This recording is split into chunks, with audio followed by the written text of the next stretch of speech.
Alors, voici une démo d'un processus d'achat complet en front-end.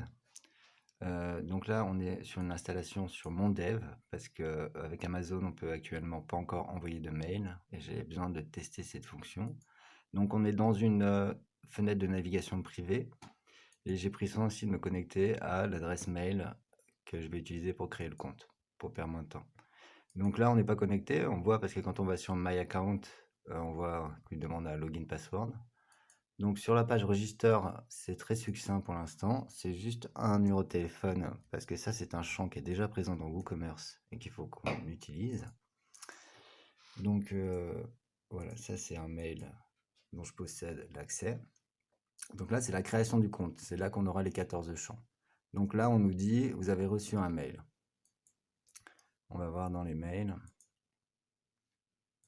Voilà. Dans ce mail, on reçoit le password et on reçoit aussi un click here to verify. Voilà, donc là, mon mail est vérifié et je suis connecté automatiquement. Donc ensuite, je vais créer un enfant. Donc là, le titre sera caché parce qu'en fait, il est renseigné par le prénom et le nom. On crée en fait le titre de l'objet en base de données. Donc là, je sélectionne rapidement de fausses infos.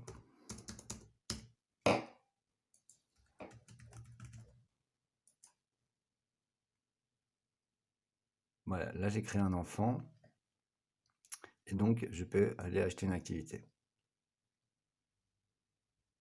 Donc je vais dans le shop, je vais acheter un produit simple, je vais l'ajouter au chariot là directement. Parce que le produit simple, en fait, ça sera la quota. Il n'y a pas besoin, justement, j'ai des questions à vous poser à ce niveau-là. Mais il n'y aura pas besoin d'affecter le produit simple à un enfant. Et donc, je suis arrivé à affecter un enfant à une variation. Donc, on voit que là, on a un produit qui encapsule plusieurs variations. Donc, ce sont des lieux, des horaires, des professeurs. Ils ont chacun un prix qui peuvent être différents.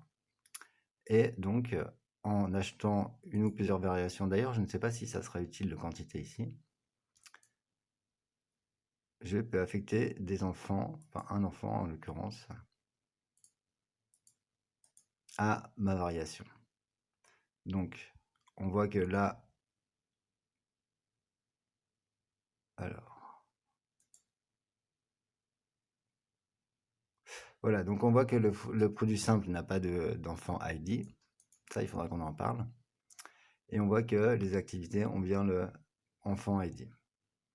Donc ensuite, on peut procéder donc au checkout. Et au checkout, en fait, comme on a déjà créé un compte, on a déjà rempli tous les champs.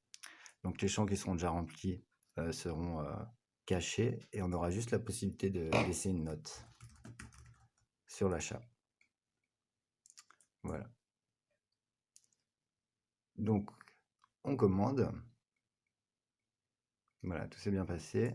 Et ensuite le client, depuis l'espace mon compte, il voit sa commande. Donc tout ça, c'est des traitements par défaut. J'ai rajouté quand même là la section qui s'appellera enfant depuis mon compte, où donc on voit, on verra sans doute ici tous les champs. Mais pour les éditer, ça aussi, il faut que je vous explique en détail.